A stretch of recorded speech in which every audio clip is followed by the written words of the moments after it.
ang anak ni Miss Marian dito. Ano yung pakiramdam na, wow, of all lahat ng mga nag-audition, ikaw ang napili bilang anak? Okay lang. Nagtsalang ka talaga. Nagtsalang ka eh. Oo nga. Pero di ba, first time mo bang makasama si Miss Marian? First time. Sa isang project? Yeah. Okay. Tsaka sakto pa na first namin pareho sa Cinemalaya. Oh, Mag-Cinemalaya. yeah. Congratulations. Thank you po. So, ano yung pakiramdam? Isa ka rin eh. Ano yung pakiramdam? Kasi ako parang gaganap ako bilang anak pero ibang klase na ang nanay ko isang magaling na artista. Well, at first, alam ni Direk Kip na talagang starstruck ako kay ate yan. That's Kasi, true. oo, pareho kami. Pansin kami ni Direk Kip, starstruck kami. Pero habang nag-shoot naman kami, nakita ko kay ate yan talaga yung pagka, ano niya, kumbaga pagka seryoso niya sa ginagawa niya. And every time, hindi siya si ate yan kasi hindi siya madamot.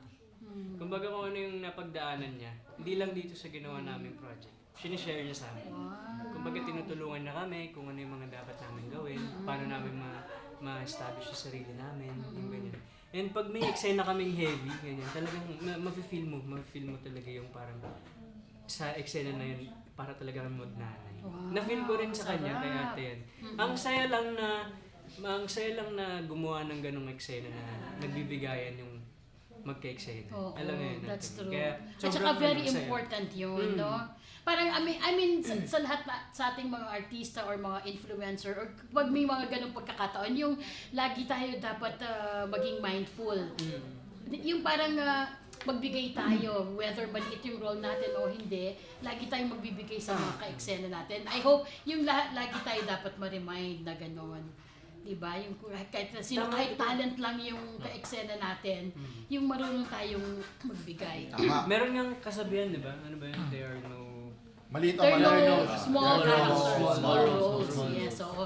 And speaking of yung mga natutunan, yun na din ang next na tanong ko. Ano yung, like ikaw, bukod dun sa very giving si Miss Marian sa naka-eksena, ano yung mga natutunan mo sa kanya? Meron ba siyang pinayo na hindi mo makakalimutan? Well, madami, ate May. Kasi... Isang very mostly, important. Kami yung magka-eksena. Well, siguro ang pinaka-tinuro lang niya sa akin is sa career ko. Kumaga, pumili ako ng babagay sa akin. At yung, alam mo yung swak talaga sa personality ko na ikakagusto ng mga tao. Wow, that's nice. Pero nagkakaroon ka din ng pagkakataon na tanungin siya, magtanong ka sa kanya. Marami actually, lahat kami nagkakaroon kami ng parang nakakaingit naman. Kumakain kami, guusap so mga tanong. Isang circle. Oo, isang circle. And very generous din siya na magbigay. Sobrang galante niya. Cater. Grabe, Miss Marian. Parang nakaka-excite naman na makatrabaho, no?